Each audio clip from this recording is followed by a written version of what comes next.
Welcome to Tanakh Talk. I'm your host, William Hall, broadcasting live from Kingsland, Texas, USA, with another episode of TNT, Totally Not True, with Rabbi, the man, Stuart Federow from the Big H, Houston, Texas. Welcome back. How are you, sir? It is always a pleasure. I'm doing great. How are you? Doing good. I'd be doing better if I could get these lower third titlers to stop coming on automatically when I don't want them to. There's little name strips and stuff up at the bottom. They have a mind of their own, and I have not figured out why on their beautiful update that they're not so controllable anymore. It's okay. Good deal. Welcome back, Rabbi. It's good to be back. Good to be back. Good to be back with you for sure. Yeah. For sure. So basically where we're headed, we are going to, hello, Michael. Hello, Andrea. Welcome. So want to title is there. I had a conversation with a good friend earlier today on the phone, and we just kind of was talking about, the whole thing with COVID and people getting shots and getting some people, this conspiracy saying that there's actually a microchip implanted because they got sticking magnets to their arm, and it's actually sticking to their arm where they got the shot at. I don't know anything about it. I don't know. Oh, they've taken pieces of metal and done the same thing. Yeah. They've taken, like, not that heavy, but which is the trick, by the way, or one of them, but they've taken silverware and stuck it to the arm. Well, the ones that I have seen, they were legitimately, done. There wasn't any pressure, there was no sweat, no nothing like that, and they, it's just kind of interesting. So they basically took it and moved it around their arm and slid it down, and a couple places it would actually stop on its own. So it's, but who knows what was caused from it. So anyway, that's the topic tonight. Being brought to you or shall I say let me make sure I'm doing this right. Yeah, a friend of ours, Jeff Herman on Facebook. He's from Saskatchewan. But anyway, kind of, maybe not concerned, but definitely curious about these events that's going on now with war and rumors of war, and all this other stuff, and the pandemic and all this other stuff. In my thought, it seems like Christianity would be really buying into this possibly be the time when their Jesus comes back. And so rolling off with so many people leaving Christianity and now, being Ben Noach or converted to Judaism or however you want to view that, still have those memories and those teachings in mind.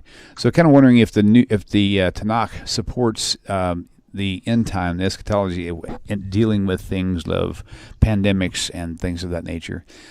More so, what does Tanakh actually teach about what we are to expect in the Messianic era? Christianity is really fixed on the figure, on a man figure, and they think everything points to Jesus. But as we all know, the Tanakh doesn't point to an individual; it points to an era and the signs we're to look for. So we're going to discuss that tonight, right? Wait, what mistake is that? Mistake is what part are you referring to? You said it pointed to an error. Yeah, not quite. I am just the funniest person. You really are. What can I say? You really are. Shalom, welcome everybody. Can I tell you a funny story? Sure. So I was speaking to a Christian group, and as everybody watching this already knows, we don't talk about AD and BC. Right.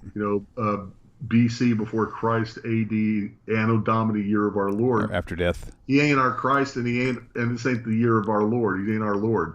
So we say BCE or CE. BCE, before the Common Era, and CE, the Common Era. Mm-hmm. And I was speaking to a Christian group, and I kept saying, 586 BC, the fall of the 70 CE, it came up in a conversation. So someone asked me the question, what's BCE? And I said, before the Common Era. Okay. Mm-hmm. They thought that's an error. Before the Common Era. That is funny. Okay. And I really didn't. So now I mispronounce the word era and say era. Yes. So that they'll know that I'm not making a comment about their which I could, and it comes up in other ways, but that's another issue. But right. Not that way. That funny. Really wasn't what I said. That's funny. Before the Common Error. No. Era. Very good. All right, big shout out. Hello. I already said hi to Michael and Andre. Raymond Reef, good to see you. Devin, thank you again, brother. Crystal Cheney, Darlene. Good to see you guys. Atabay, Jacqueline, Ahovia, excuse me. That was cute. Shabar, Shalom, Rabbi Grumpy, and William. That's funny. Go, hey Golem. Oh man, Vicky Mosher, very good. Janice, welcome. So okay, very good. And Janice, you have to forgive me. I forget your. I know your other name. This is your YouTube channel, but hi anyway. Good to see you again. Son of a silver stacker. Hello. All right. Well, we'll move on. If I miss giving you a shout out, hey, maybe on the next one we're gonna keep this ball rolling. And Rabbi, so not really sure where you want to begin on this, but this is where we're at. Well, with a simple statement. Okay. No, it is not the dawning of the coming of the Messiah. Okay, we're done. Yeah, right. Hey, you want to take a quick question real fast? I'd always rather answer questions, talk about questions. Okay. Well, we're going to keep. We have to. We have to cover this topic before we leave tonight. But caller, you're live on the air. What's your name and where are you calling from? Terry, I'm calling from Montreal. Terry. I have one question. Welcome. It's about the Messianic era. Sure. In Isaiah 66:23, it says, wait, Sabbath. What is it? What is it? Isaiah 66:23. Okay. Isaiah 66:23. It says that from Sabbath to Sabbath will all nations come to worship me. In relation to Isaiah 40, verse 9 and 10, which says Yahweh would come to Judah and his arm would submit all things to him. So I'm wondering, since you're waiting for a Messiah, and our Messiah said 2,000 years ago that he is Lord of the Sabbath.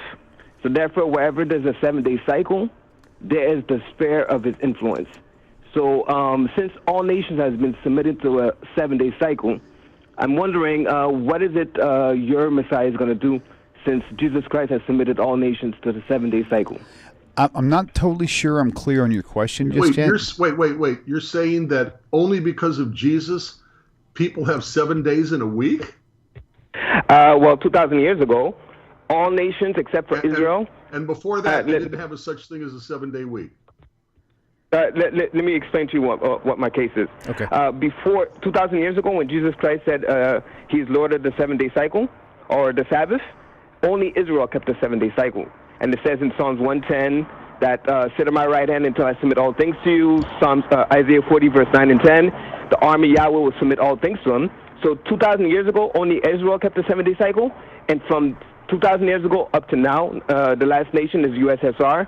In the 1940s, was submitted to a 7-day cycle, proving Jesus Christ is Lord over all nations. That proves absolutely nothing. It proves that the United States, its social culture, its Americanism, its freedom, its democracy, basically, and its culture overtook the world. There's nothing to do with Christianity. The world.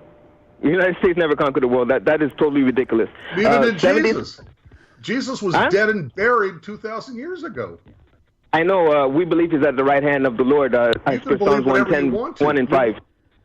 Adonai at my right hand, used only for Yahweh, and it says Adonai at my right hand, talking about the Messiah. So making them blind. Okay, my question to you is... Go ahead with your question. I was going to ask you a question, but go ahead. Okay, my question to you is, since my Messiah has already done all the job, submitting all nations, what exactly is your Messiah supposed to do? Because my Messiah already submitted all nations. Can I ask you a question, first of all?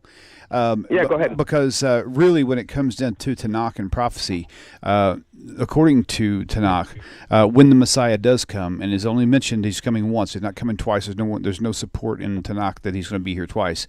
What prophecies has Jesus fulfilled? Isaiah... Now wait, just hold on. I'm sorry. The question was kind of rhetorical because Jesus hasn't fulfilled any prophecies, not even one. So the response is that he's going to do it when he comes back. But the thing is, that's not falsifiable. I mean, for me to say, if I was a contractor and I say, hey, if you'll give me $10 million 5 years from now, I'll come in, I'll fix your house for you. No one's going to buy that. That doesn't make any sense. So the point is there any specific prophecies that Jesus has fulfilled? That would be my question to you. I'm going to respond to you directly. I read it again, Psalms 110, verse 1 and 5, and Isaiah 66:23. All nations has been submitted to a 7-day cycle. Okay, you realize that when the Messiah does come, he can't just fulfill one or two. He has to fulfill every single prophecy about the Messianic era that has ever been written. And Jesus still hasn't even done what you said about that either. Once. But it says in Isaiah 42 that he would not establish, before he established everything, he will be crushed. As per Isaiah 42, verses 1 to 4. He said he will be crushed, and what's the word again? He'll be crushed and disappointed before he has established his righteousness. So it says that in Isaiah 42, making it clear that he was supposed to be crushed before fulfilling his mandate. So that's in Isaiah 42. So to suggest that, and even in the Talmud, it makes reference to Ben David and Ben Joseph. Making clear of. Let's make it more. I'm going to mute. Okay, so here's the thing. Be specific with me. Of the really obvious prophecies, which ones has Jesus actually fulfilled? William. He is picking and choosing. Yeah, I know, but I want to give him a chance. I want to give him a chance. Jesus stood up. Yeah. Therefore, he's the Messiah. I want to give him a chance to handle some of the more obvious ones, but he hasn't even mentioned the obvious ones yet. So, amongst what I would say the more obvious ones that Christianity would like to stand by was they would typically use Isaiah 53 and Isaiah 7:14 and all these other things. Isaiah 53? Say again? We can go to Isaiah. Oh, well, hold on, Rabbi, just a second. Please repeat that. You said we can go to Isaiah 53. Is that what you said? Of course. The arm of Yahweh, once you start the very chapter, arm of Yahweh, as per Isaiah 51, 9 to 11, Yahweh speaks to his arm. Please? Okay, hold on. Do me a favor, please. Okay, I had to turn you down because you're talking so much that we can't get any words in. So I want to pause for this. And Rabbi, I want to pass this one off to you because he's landed on something I would like to hear again, which I don't. Which but clearly there's something more important to me. Yes, please. That I need to ask him to do us a favor. Okay. Okay. Whether or not he knows it or even cares about it, okay, Yahweh is not the name of God. Okay. We don't actually know how that was pronounced. And he can pronounce it any way he wants to. Excuse me, this is our show, and I resent bitterly his mispronouncing the name of God on our show. Okay. This is our domain, not his. He doesn't have the right to take over our show like he is doing and mispronouncing the holiest name in the world. Right. Okay, so if you're going to be on with us, and if you're going to continue to be on with us, we'll be very happy to talk to you and show you where you're in error. Okay, but stop using that name. Okay, so to his credit. First of all, wait, one more thing. Okay. Let's pretend he's right that that's the way that it's pronounced. Okay. Aren't we supposed to limit the use of the name of God? Right. So even if he's right, which he's not, even if that's the way that name is pronounced, which it's not, okay, stop using it. Right. Now, to his credit, he was unaware of that. Now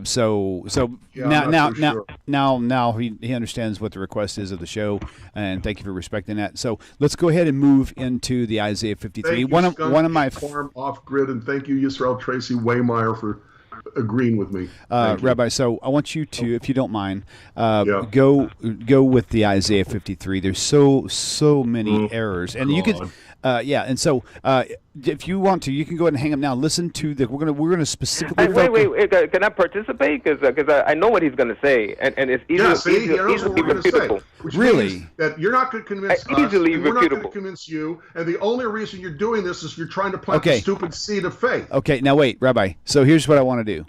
He said he knows what you're going to say. He says he knows it's easily refutable. I used to say the same thing until I learned this right here. There's no way this is refutable at all. So I would like for you. I'm going to leave you on, but while Rabbi is talking, I'm going to turn your mic down just because it'll but I'm not going to disconnect you.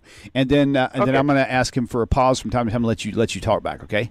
So perfect. Okay. So starting off at the earliest in Isaiah 52, which is where it begins. Rabbi. Perfect. Okay, so in Isaiah 52, where does it begin? It begins supposedly with Isaiah 52:13. Okay? It says, and I'm using a bad translation, so please keep that in mind.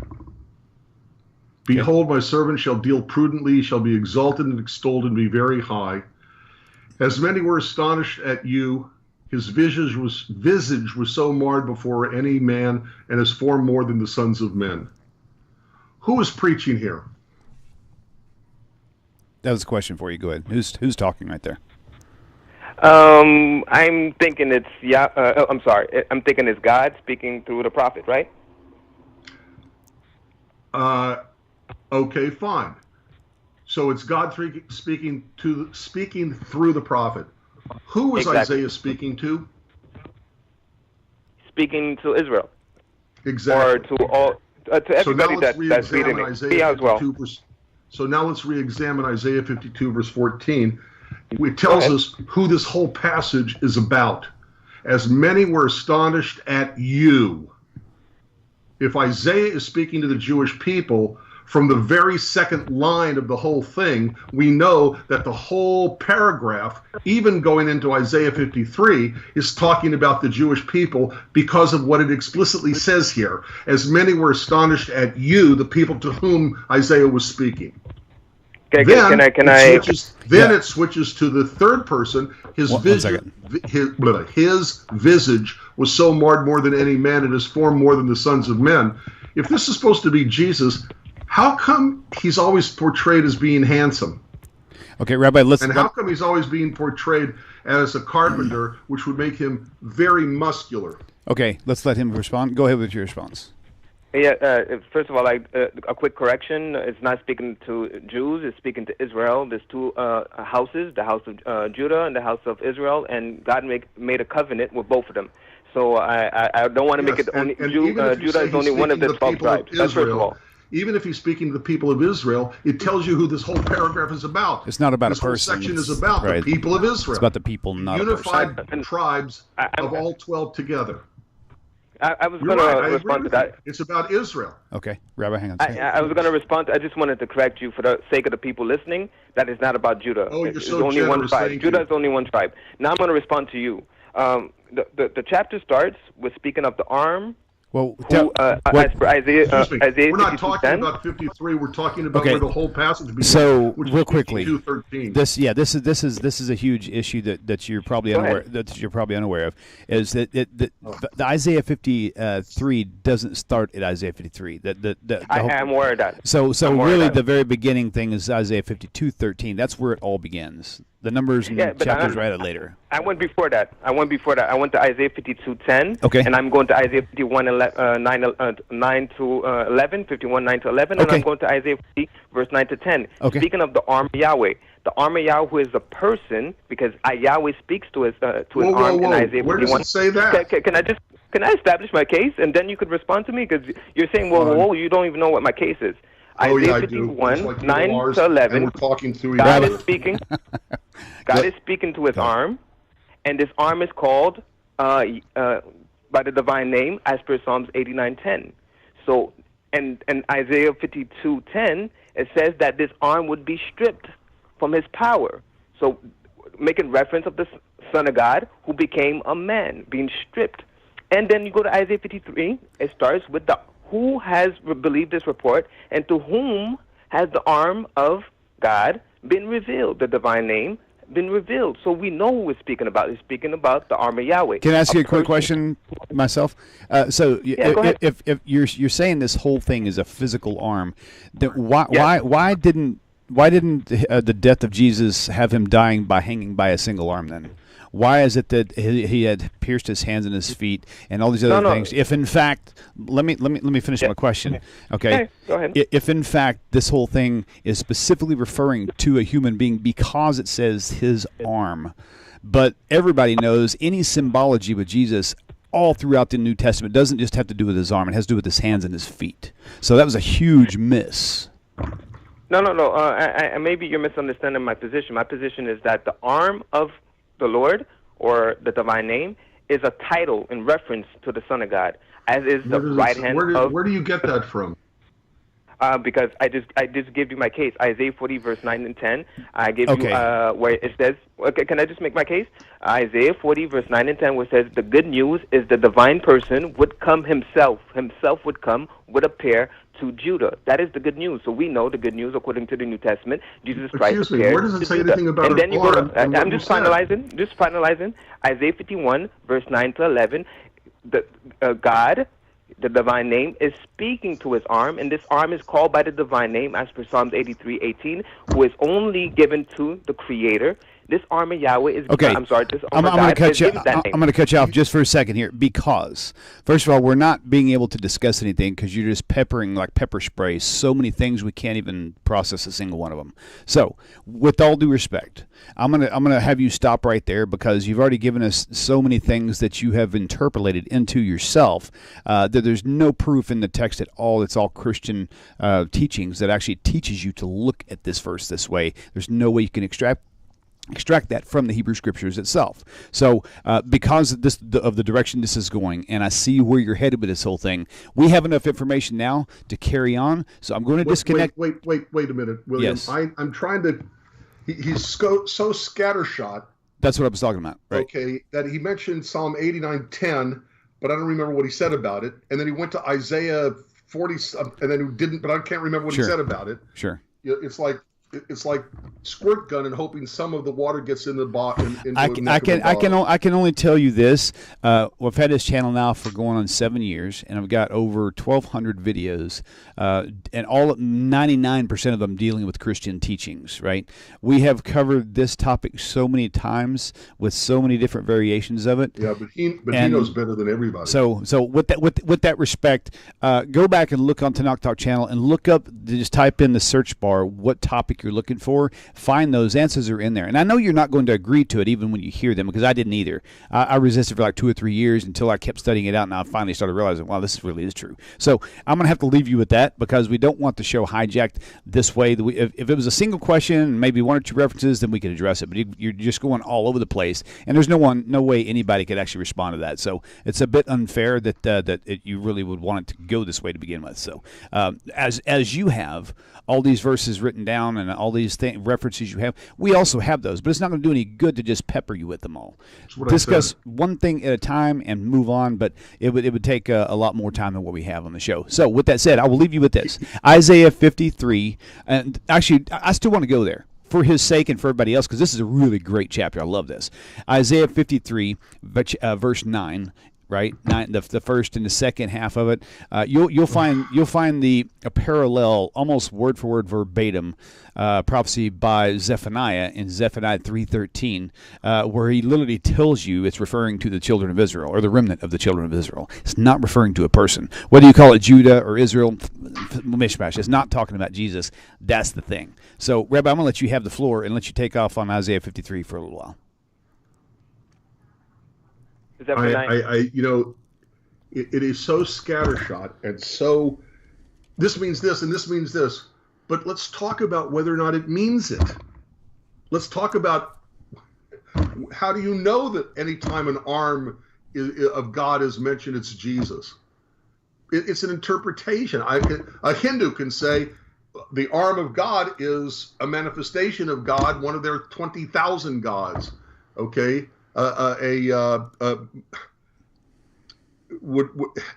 Interpretation has no limit.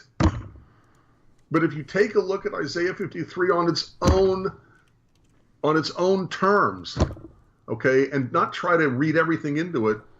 But by the way, he was talking about Psalm 89. Just real quick, let me say this, okay? Sure, take your time. Okay. I think he said I think he said Psalm 89:10. You have broken Rachav in pieces as one that is slain. You have scattered your enemies with your strong arm. And where is there anywhere in there that says anything about the strong arm is a human being, the strong arm is the name of a person, the strong arm is...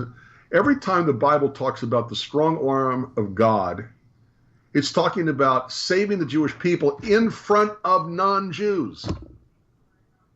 Okay, Rachav was a prostitute in the city of Jericho. Jericho? Pretty sure it was Jericho.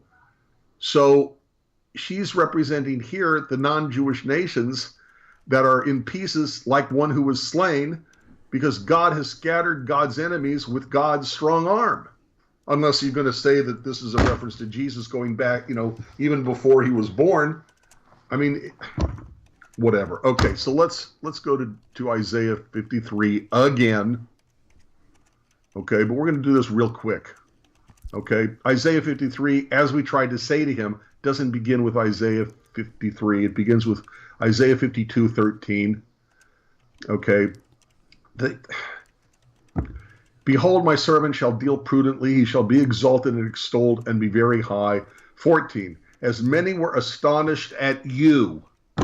His visage was so marred more than any man, and his form more than the sons of men. From the very beginning of the passage, Isaiah is speaking to the people of Israel. He didn't like the word Jews. I can call them whatever I darn well please, and he doesn't have to accept it. Jew represents anybody of the religion of the Jewish people and part of the nation of the people of Israel. And it got that title at the first destruction of the temple, 586 BCE. Okay, and if you take a look at 2 Chronicles, it explicitly talks about all the 12 tribes being in the southern kingdom and being scattered. You know, they're the ones who are in the southern kingdom being scattered. The word Judah is the reference to the southern kingdom, not to the tribe, but to the nation, the southern kingdom. It included every tribe of the people of Israel. It included people who converted to the religion as per Esther, the book. Okay. And it became anglicized as Jew. So the word Jew is a more modern term for the same people. And if he doesn't like it or he thinks it's inaccurate, I don't care what he thinks. Okay? Right. And I'm tired of people, I know better than you. They were not Jews. Jew is from the tribe of Judah, and they weren't from the tribe of Judah. Yeah, well, go take a look at the book of Esther. I'm curious to know if this person who called in, if he knows Hebrew and such. I mean, honestly, just in being able to examine the Hebrew, even if you can't read it or understand it, you can cross-reference it yourself. If he does understand even a little bit enough to be able to cross-reference it in its original language, I'm just kind of curious about that. Of course, I disconnected. And let me tell you something. There are Christian mistranslations that because this is too obvious, they change the translation, meaning, by the way, that they're changing the word of God. Okay, and they're changing it to as many were astonished at him. But the Hebrew is explicitly clear. It says lecha. Okay? Right. 14, Hebrew. What do you look for? Wait. Yeah. Kasher shmamu alecha, who have gazed upon you, or not gazed, but who are surprised. What's the word? Astonished at you. Alecha. Not alav, not on him, astonished at him. Okay, notice the change in prepositions from on to at. Astonished at instead of, shmamu al, upon. Okay, when you translate from one language to another, you have to be careful about the prepositions. They don't always match from one language to another. But it's clearly alecha. But right. The Septuagint, which is almost completely based on the Samaritan Bible, by the way, not on the Hebrew Scriptures, it is explicitly clear that it's on you. Isaiah is speaking. When Isaiah is speaking, okay, he says, many were astonished at you. The whole conversation is about you. Who's the you? The people of Israel, the descendants of Abraham, Isaac, and Jacob, and all those who converted to the faith of Abraham, Isaac, and Jacob, and the belief in the one true God. Mm-hmm. So from the very beginning, we know that this is talking about the people of Israel, which, by the way, he even said. Right. Okay. And again, reflecting back on a cross-reference to Zephaniah 3:13, it literally says that. It says the remnant of Israel is what it's referring to. Will not do sin or iniquity, and not have an evil tongue come out of their mouth, something like that. I can't remember what it says exactly. But. Right. Okay. So, all right. So, there was more to that. You had called out, like, or was it actually in 7:14? It actually had some issues as well. Do what? Oh, I was thinking of either Isaiah 7 or Isaiah 53 had like a handful of mistranslations that they did wrong into English. So does this. So, right. So does this. Okay, you want to see a glaring one? Okay. Take a look. Take a look at Isaiah 53:5. Okay. Okay. He was wounded for our transgressions. He was bruised for our iniquities. The chastisement of our peace was upon him, and with his stripes we are healed. Ugh. Okay. Give me a literal. If you take a look in the Hebrew, okay. If you take a look in the Hebrew, let's see.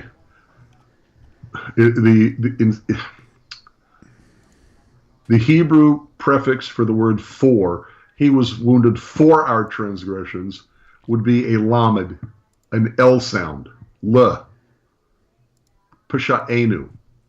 Okay? It doesn't say that. It says, it's a mem, it's from. He was wounded from our transgressions. That means as a result of. He was wounded as a result of our transgressions. He was bruised not for our iniquities. He was bruised because of our iniquities. Okay? Because we sinned, he got the bruise. Because we transgressed, he got wounded. He, meaning the people of Israel. Why? Because they sinned against the Jewish people. Okay, let's go back to 53:1. Okay, let's go back to 53:1. But that's another example of a glaring error of the Hebrew of the translation into English from the Hebrew. Okay, not that he died for our sins, but he died because we, the people, the nations of the earth, sinned. How do we know it's the nations of the earth?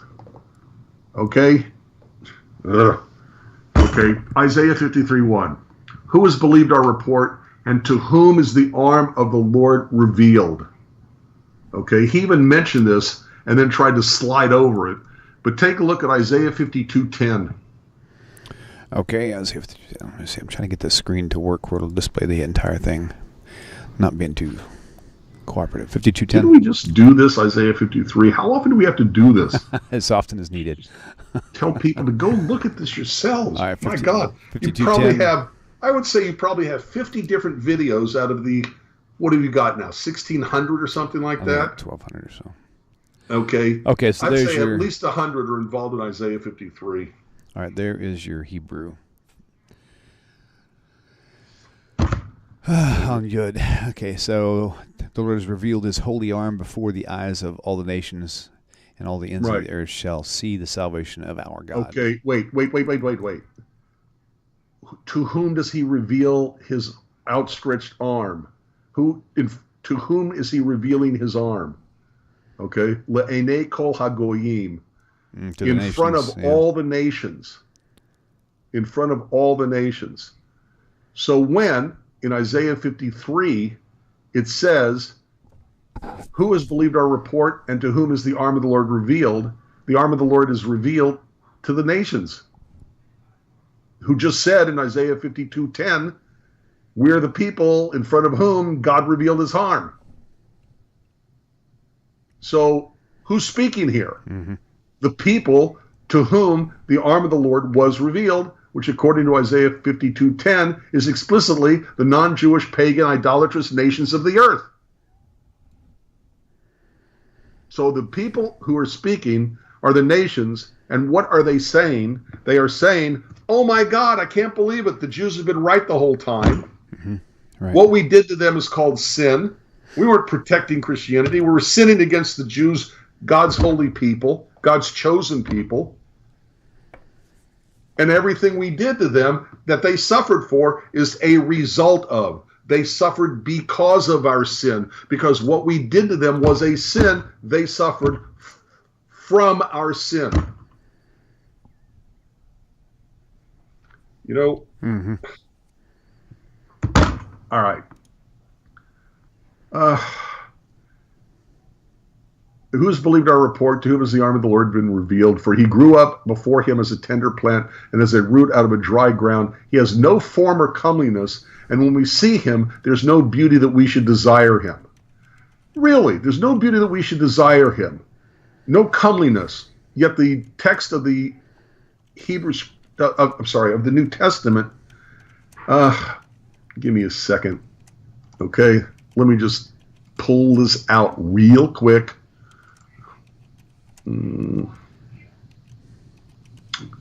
If I'm going to quote, I want to be able to quote the exact passages. Not leave people hanging, although everybody who's listening now, everybody who's on with us right now could give the same lecture I'm about to, very short, I'm going to give. Mm-hmm. Okay, so let's see. Fine. Okay.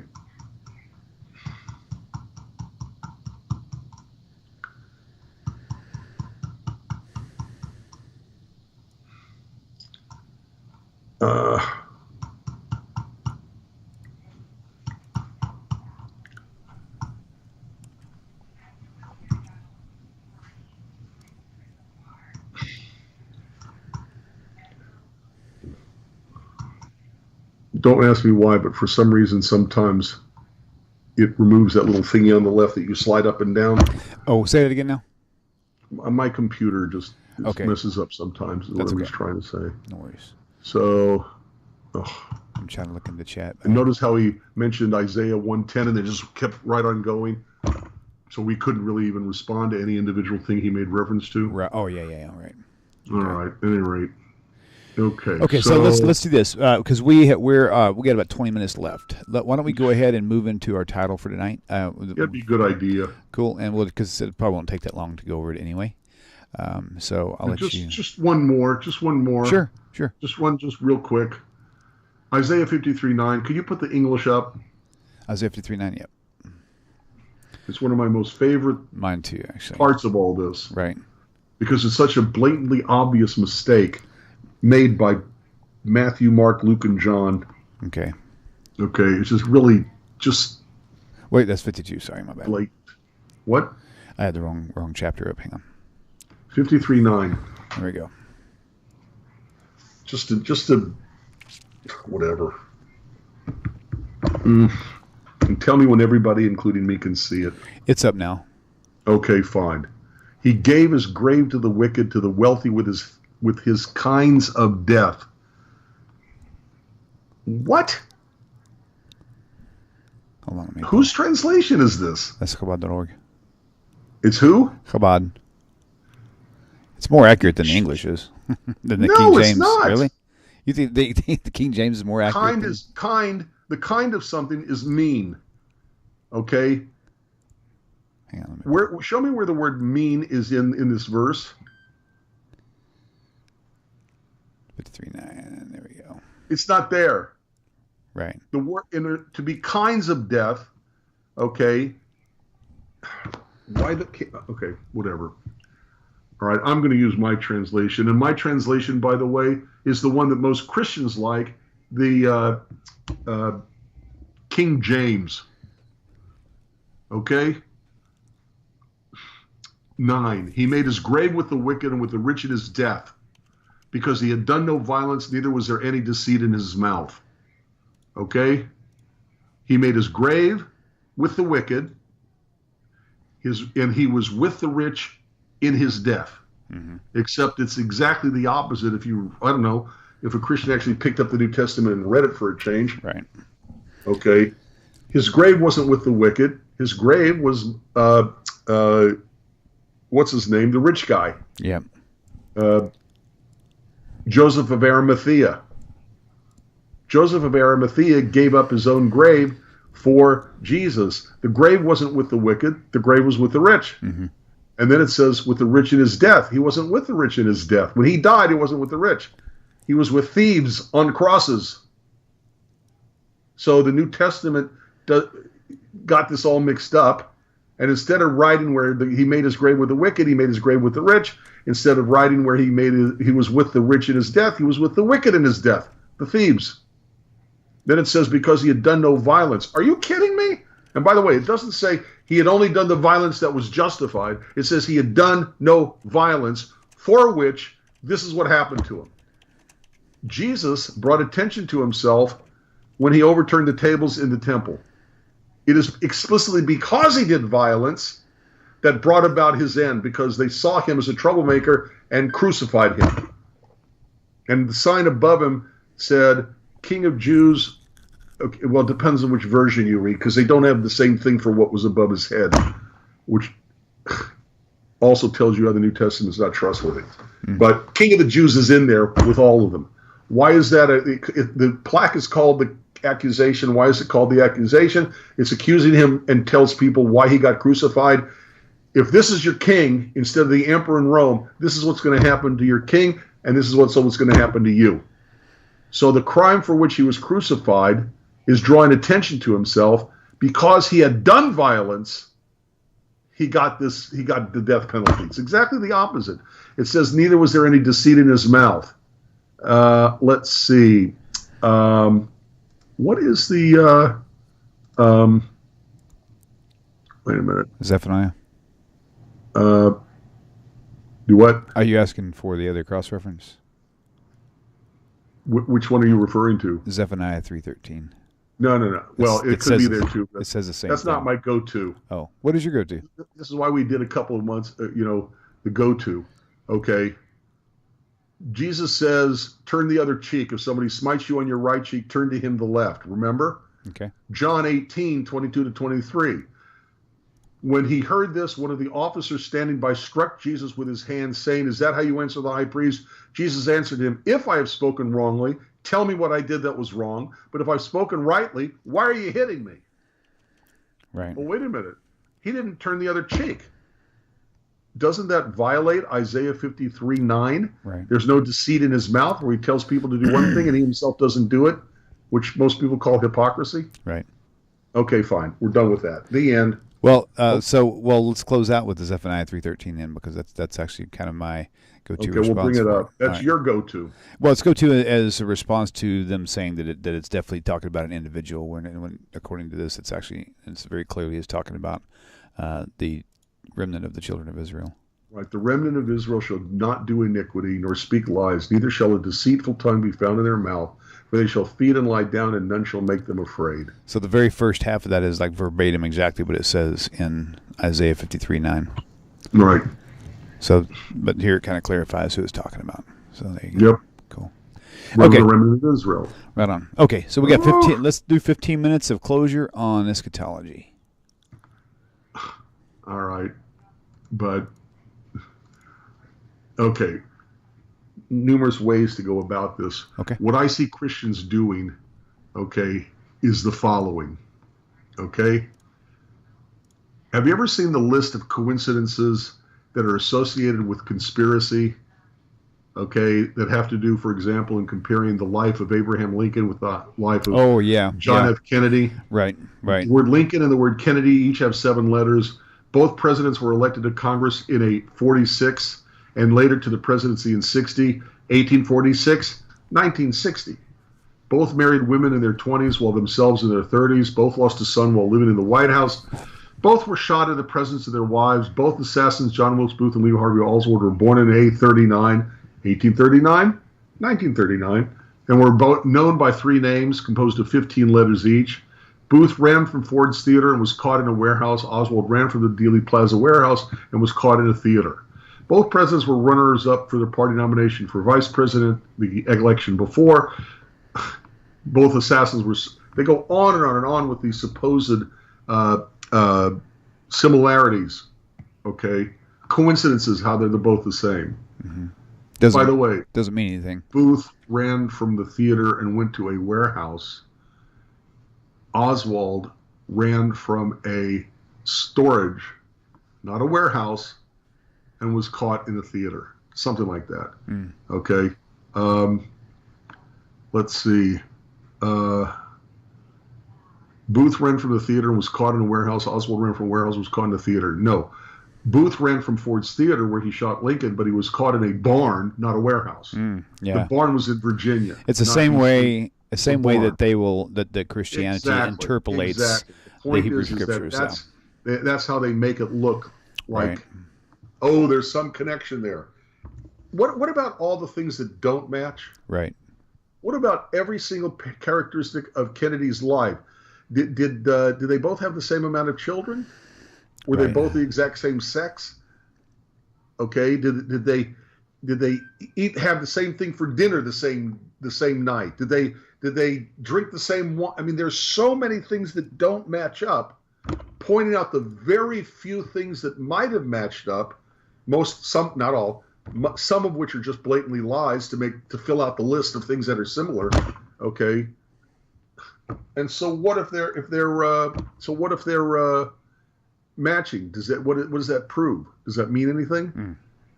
Because there's so much more that doesn't match. Well, Christians will say, based on their scripture, okay, well, here's what's going to happen before the Messiah comes back. Remember, they think it's come back. And this is what's happening, so therefore he's coming. Do you realize that in every year ending in 00, leading up to the year ending in 00, 1900, 1800, 1700, 1600, 1500, there's been a rise in this Christian eschatological fervor. Okay, he's coming back. Here he comes. Mm-hmm. By the way, he doesn't come back because he was never really here that way to begin with. And when he doesn't come back, whose fault is it? It's the Jews' fault because they didn't all convert. It's the Jews' fault, your fault, because the Jews are not bowing to Jesus or something. They're not converting. Therefore, it's the Jews' fault that he didn't come back this time. Which time? 1900, 1800, 1700, 1600, etc., all the way back to 1000 at least. And what happens within 20, 30 years after the turn of every century when Jesus still hasn't come back? Anti-Semitism goes through the roof. Right. Anti-Semitism skyrockets because those what's the word they always use? Not stiff-necked, but the Christian term. Perfidious, something like that. Jews, okay, haven't become Christian. It's their fault. Let's get them. So once again, we've had 2,000 come, 2,000 go. No second time for Jesus because he wasn't here that way the first time around. And anti-Semitism, anybody who's got a brain and a pair of eyes has seen anti-Semitism skyrocket. Okay. Okay. So we're still on the eschatological theme right now. Yeah, but the eschatological theme is far more a Christian deal than it is a Jewish deal. Right. That's why I wanted to bring it up tonight. We're going to discuss the idea of the pandemic and how, are all these things connected to Messianic prophecies and that sort of thing. What are we supposed to be looking for in the Messianic era? Is it war and all this other stuff and things that... First of all, the war that I know of is the war of Gog against Magog. The Messiah is already here. At that time, before that war takes place, the war of Gog against Magog are all human beings fighting this. There is no mystical force, devil or collection of angels in the battle. And let's not get into it. One of the Messiahs, the Messiah, the son of Joseph, who lives at the same time as the Messiah, the son of Judah, the son of King David, the descendant of King David lives. They live at the same time. They're contemporaries, yeah. It's not the same person coming back later. It's the same person. The Messiah, the son of Joseph, dies, and the first person that the Messiah resurrects in the war of Gog against Magog is the Messiah, the son of Joseph. Okay, so just to nip it in the bud before we even get to it, the term Messiah, the son of Joseph, means from the tribe of Joseph. It doesn't mean anybody whose daddy is Joey. Right. Okay, just because Jesus' stepfather, not biological father, was named Joseph, doesn't mean he could possibly be the Messiah, the son of Joseph. Why? Because the Messiah, the son of Joseph, is all about the tribe of Joseph, either the half-tribe of Ephraim or the half-tribe of Manasseh. But the New Testament goes out of its way to try to show that Jesus was the descendant of Judah and King David. That's why they talk about Joseph's lineage in Matthew and Luke, Matthew 1, Luke 3, and try to trace it to King David. But a descendant of Joseph cannot simultaneously be a descendant through the Father, only through the Father. Numbers chapter 1 always goes through the Father.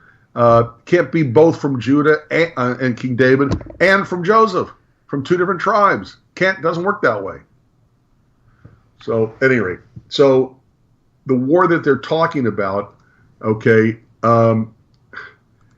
happens when the Messiah is here, who's fighting alongside the Messiah, the son of Joseph, okay, and it doesn't bring the Messiah. He's already here, is my point.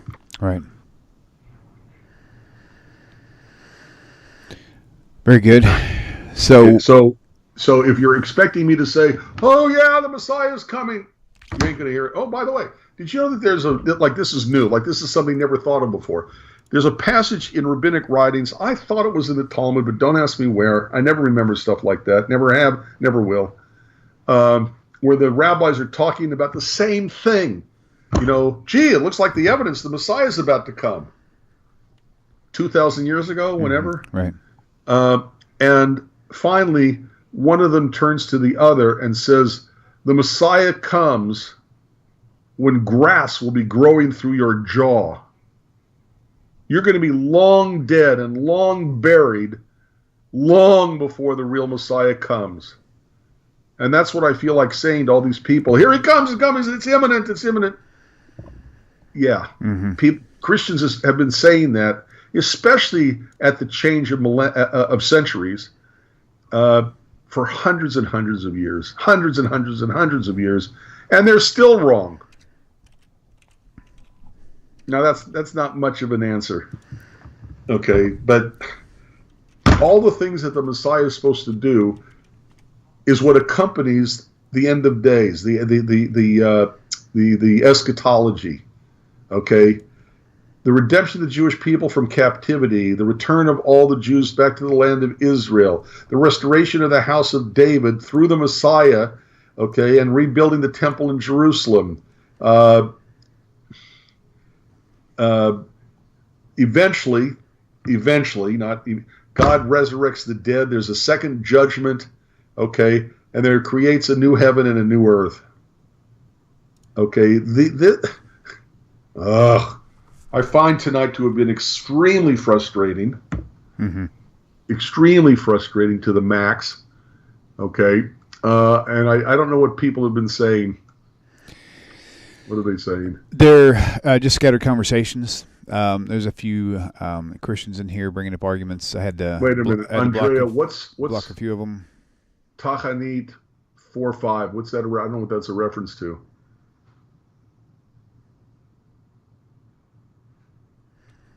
So, real quickly, Akeem Klein had some of the things you mentioned was good, but it said there's no atonement since there's no temple. And I'm thinking no atonement. I'm not sure what he's referring. I know what he's referring to. He's saying the Jews can't be forgiven because they rejected Jesus and they don't have a temple for sacrifices. So that used to be a very serious argument for me too, but it's kind of a silly one now. Right. But you want to comment on it a little bit though? On what? On his thing saying that the Jews don't have any atonement. No temple, no service, no priesthood, no atonement, no red heifer, no nothing, no teachers. The last part, no teachers, is his insult to the rabbis. Oh, yeah. By the way, Achim Klein, you may want to learn Hebrew. Achim Klein doesn't mean brother Klein, it means brothers Klein. Right. It'd be Ach Klein, or Achi, my brother Klein. But it wouldn't be Achim Klein, that's brothers Klein. Unless, of course, that's a reference to a whole bunch of people in your household that are sitting with you and talking to us, which I doubt. I just think you don't know Hebrew. It also may not be... Please don't tell us about no temple, no service, no priesthood, no atonement, no red heifer, no nothing. Okay? We don't need a red heifer until the temple is rebuilt. So there's no temple, no red heifer, because there ain't no need for one. Even King Solomon, before he's dedicating the temple, the only place on planet Earth, the whole planet, which has the one and only temple to the one and only true God, he says, we don't need this place. There's going to be a time where it'll be destroyed. We'll be scattered to our enemies' lands. All we'll have to do for forgiveness is face this place, repent of our sins, cry mightily to God, stop doing the bad, and we will be forgiven. Okay, take a look at 1 Kings 8, around the 40th, 44th, 45th, somewhere in there, around their verses. Okay, he doesn't say, "Oh my God, there's going to come a time this will be destroyed, and we won't have a way to repent. We won't have a way to." He says, all you have to do is face this place. He says right then and there, even though we're dedicating the very same place where the sacrifices are going to be taking place, you don't need a sacrifice for the forgiveness of sin. Mm-hmm. But I mean, look at the same thing with Jonah, and their whole. The entire thing, one of the most sinful cities in the world, they didn't have to offer sacrifices. They just fasted and prayed, and God forgave them. No sacrifices. Yeah. I find tonight to be exceptionally, they come on our show, they try to take it over, they scattershot, they start mentioning a section of a verse over here, and a little section of a verse over there, and a section of a verse over there, and they're overwhelming us, trying to plant their stupid seed of faith. The mustard seed of faith. Ugh. This is why, one and first and foremost, I would never be a good debater with these people. I get too angry at them. They're so stupid. Okay. Achim Klein. Okay. We don't need a temple. I just explained that to you. Mm-hmm. But go on and on and on. Keep it up. Okay, maybe somebody somewhere will find what you say interesting. Yeah. Of course, you also may want to learn Hebrew, but that's okay. Yep. And the Jews are already forgiven. They don't need to have a sacrifice for forgiveness. Bring for you calves of your lips, your prayers. That's how. I know the only shepherd. Go right ahead and be blind. Believe what you want. Nobody cares what you believe. You came to us. You came to our show. So did the guy who was on the phone with us. He came to us. We don't come to you. We don't care what you believe. We don't care what you think. We don't care what you say. Just leave us alone. For what it's worth, actually, I don't mind them. I don't want them to leave us alone, because I didn't leave a Rabbi, I forget his name, at JewsForJudaism.ca, not Rabbi Skobac, but another one, Eli Cohen. I approached him, maybe not with so much, with a lot more tact, I'll put it that way. Like over and over again, I kept coming to him, and I finally it opened my eyes eventually. So I do want you guys to come here. Just be kind, and don't be too pushy, and just kind of like listen. I mean, you come here to learn, And if it'll make you feel any better, I mean, I was a Christian for many years. My dad was a Messianic rabbi. My grandfather, my Uncle John are all Christian pastors. My oldest brother's a pastor. I was a pastor. So I know all this stuff. So this is not like you're talking to some guy who hasn't been around. So so just keep coming back, but just be respectful if you get on chat, So they don't respect our religion. They don't respect our faith. They don't respect our belief system. They don't respect our Bible. They don't respect our God. So don't expect them to be respectful when they come and have a decent conversation instead of, well, it says over here, and it says over here, and it says over here, and it says over here, and it says, please. Right. You have more patience than I do, William. I don't. Cool. Well, Ecclesiastics. I assume that means Ecclesiastes. Right, yeah. Ecclesiastes, where'd it go? Ecclesiastes. Oh, see? I already forgot what. That's and I closed off my software. Ecclesiastes, where'd it go? Wait a minute. Wait. 729. 729. Lo, this only have I found, that God has made man upright, but they have sought out many inventions. Okay. Man is made to walk on two legs, but we have made inventions like the car. That's my whole point. Every one of these verses can be interpreted any way you want to. We were made to walk upright. Therefore, we should not drive in a car, because God complains, but they have sought out many inventions like the car. How's that for an interpretation? Fine. Okay. And what was the other one he said? I can't remember. Ezekiel 18:20. Ezekiel, that's probably what I was talking about earlier. Ezekiel and 18 and 20. The soul that sins, it shall die. The son shall not bear the iniquity of the father, neither shall the father bear the iniquity of the son. The righteousness of the righteous shall be upon him, and the wickedness of the wicked shall be upon him. That should be clear. It's the soul that sins that dies. The person who, soul here can mean person, not literally the soul inside. Well, you can take it like that. I don't care. The point is that it's the one who does the sinning that gets the punishment of death. It's the person who does the sinning that gets the punishment for what he did. The son doesn't bear the iniquity of the father, neither shall the father bear the iniquity of the son. You can't kill a kid because his parent sins. You can't kill a parent because the kid sins. The righteousness of the righteousness shall be upon the righteous, and the wickedness of the wicked shall be upon the wicked. Not that the wickedness of the wicked shall be on the righteous, but the wickedness of the wicked shall be on the wicked. So I totally agree and understand why you're referring to those. Hassan Abdur Rahman, 155. Okay, so Ecclesiastes 7:29. Not quite sure why you're raising that, but Ezekiel 18:20-23. Oh, 23. Wait a minute. I only looked at one verse. Hold it. But a wicked right. But if the wicked turns from all the sins that he's committed and keeps all my statutes, does what is lawful and right, he lives. He's forgiven, because he turned away from his sin. All his transgressions that he's committed, they shall not be mentioned unto him. In his righteousness that he has done, he shall live. Have I any pleasure at all that the wicked should die, saith the eternal God, and not that he should return from his ways and live? God doesn't want to punish us for what we've sinned. He wants us to, look, this is the season of repentance. This is the holiday season. Right. Like Ramadan, by the way, in Islam. Okay? Since I assume from his name that he is Muslim. The similarity with Ramadan is there between Yom Kippur and Ramadan.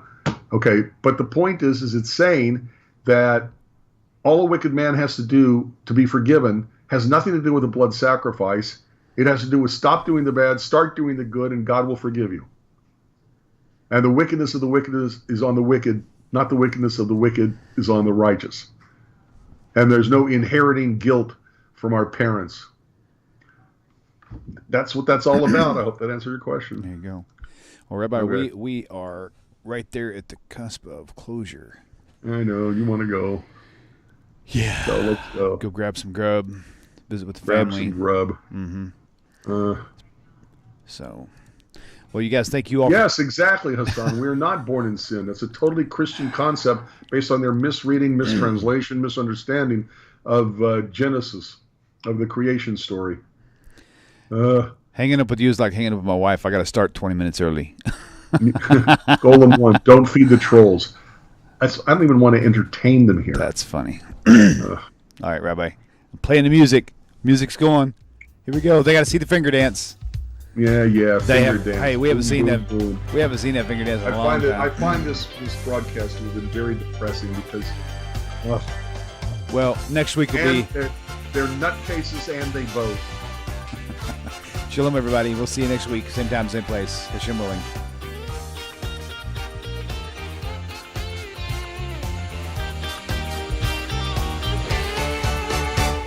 אני אתה אתם תמיד תמיד כולם ביחד חשוב מכל חשוב והכרחי להיות ביחד איפוק זו העוצמה ויתור זו הגדולה השאיפה והכמיהה אני אתה אתם תמיד תמיד כולם ביחד חשוב מכל חשוב והכרחי להיות ביחד